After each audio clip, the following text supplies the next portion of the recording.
So it is a direct assault on people like me who help remove things from your credit.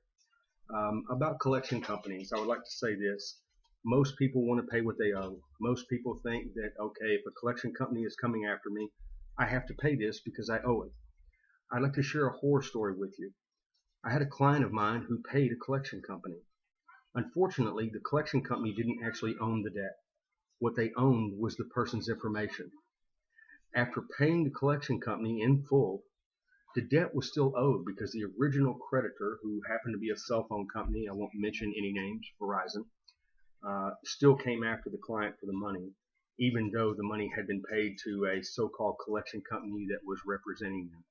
So, to this end, let me just say that collection companies, if they are not the holder in due course of your contract, if they do not legitimately own the debt, then they have no right, no legal right whatsoever to report anything to the credit bureaus, nor do they have the right to come after you via phone, mail, whatsoever.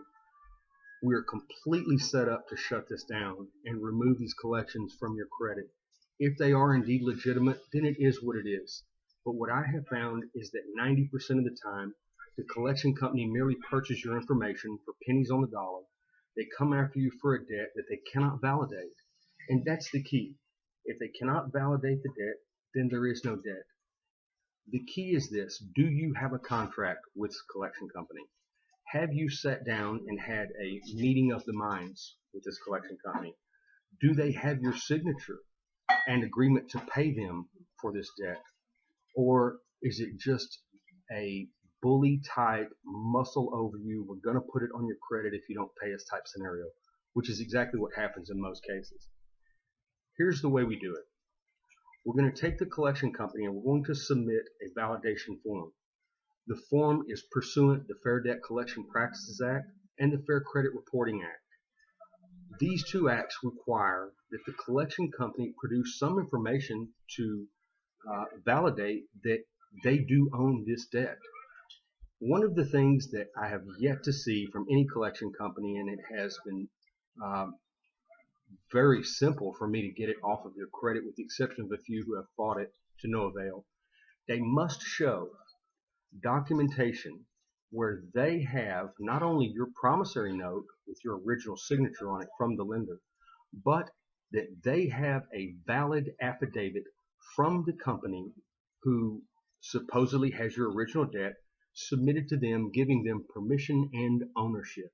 If they do not have this affidavit, they cannot come after you. Well, let me tell you something.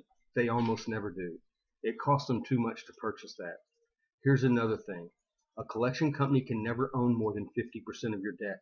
So if they collect the entire debt, whether they are legitimate or not, guess what?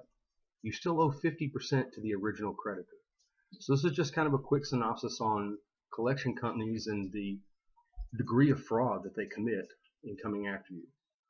Upon validation, upon request of validation, when I put them on notice, they must immediately stop all reporting.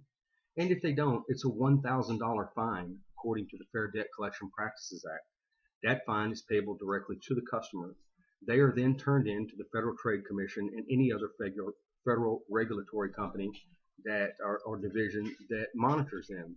And believe me, they get hit hard. So that said, have a happy Easter, and we'll talk more about collections later. Thank you.